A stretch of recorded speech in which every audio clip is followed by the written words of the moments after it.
Sri Jaydev Gallaji.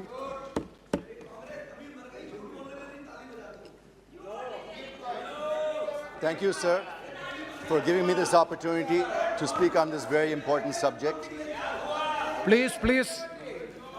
Sir, I hope my time starts now. Yeah, please.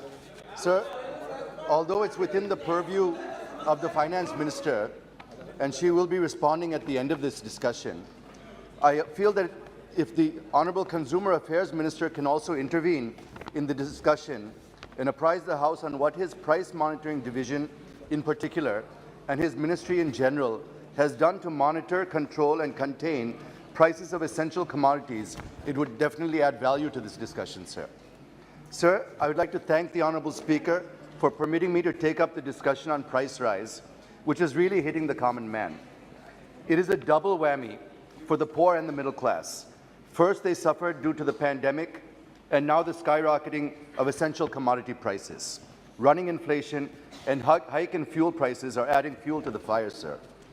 Sir, I hope that manthan of this debate will give Amrit in the form of suggestions, and I'm confident that the Honourable Finance Minister and Consumer Affairs Minister would take them in good spirit and act on them to rein the prices of essential commodities, which are really pinching everyone, sir. I tried to analyze with my limited knowledge the main reasons behind the rise in prices of essential commodities and found unabated increase in the price of petrol and diesel are the main reasons, followed to some extent by the Russia-Ukraine armed conflict. It is not just the common man, but even small businesses like restaurants, food joints, hotels and others that are also suffering. There is substantial increase in prices of fuel, vegetable, chicken, edible oil, fruit, gas, etc. And small-time restaurants cannot increase the price of food items. If they do, they lose customers, and if they don't, they're incurring losses. Such is the situation, sir. They are in a paradox. So for all these ills, I feel the only solution is to bring the petrol and diesel under the purview of GST, sir. This is my first suggestion to the Honourable Finance Minister.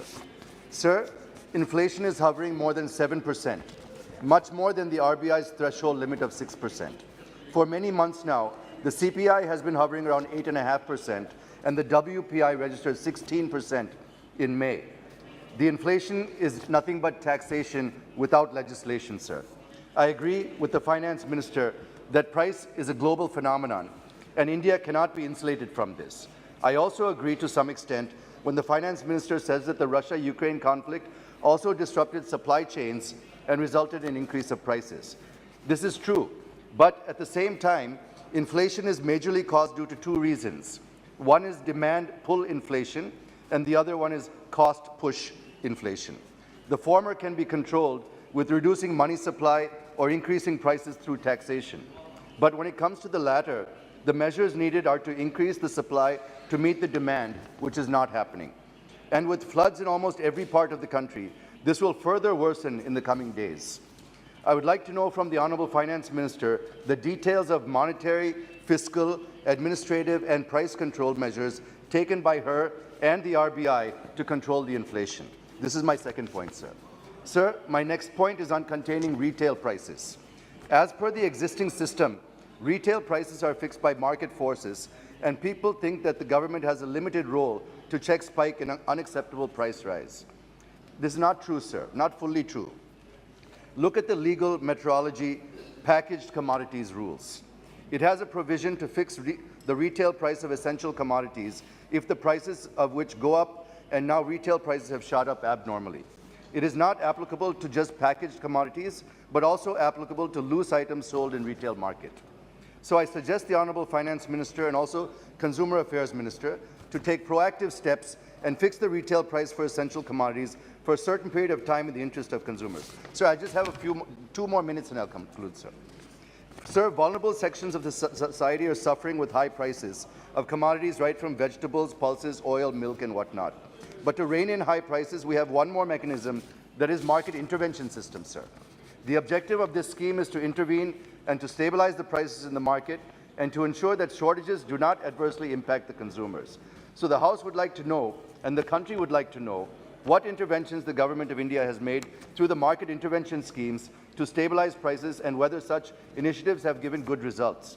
Sir, it is not just the market intervention scheme. We also have the price stabilization fund to tackle inflationary trends. So what the ministry has done to implement this to deter speculative and hoarding of essential commodities may also kindly be explained to the House. The next point I wish to make is relating to GST imposed on curd, buttermilk, lassi, atta, rice, etc. from the 18th of this month. Sir, you know that the GST collections are breaking records and giving huge revenue to the government. By imposing 5% on these items, how much extra could we possibly earn, sir? Secondly, look at the message that we are giving to the poor by imposing GST on these items to garner a few crores of rupees, sir. So I appeal to the Honourable Finance Minister and to the government to remove the GST on packaged or pre-packaged items, which will give a sigh of relief to the common man. Fine. Oil is also an essential item in the kitchen, sir, whose prices have also gone up. And to address this, the government of India has allowed duty-free import of 20 lakh tons of crude soybean and crude sunflower. Yes. I feel this quantity is not enough, sir. Hence, I request for increasing the quantity by 20 lakh more tons with duty-free, which will further soften prices of edible oil in the country, sir. Sir, my last point, I've seen in some reports recently that says that India has 0% chance for recession, sir. Sir, with the global recession already underway in some regions, and which is quickly spreading to other parts of the world, how will India be immune to such a global recession? May kindly be explained, sir. Thank and you. if we are not immune, what is the financial impact on India, and what are we going to do to prepare for this? And how will this global recession impact the inflation in India further? Thank you, sir, for giving me the time. And Thank I you. look forward to the response from the Finance Minister.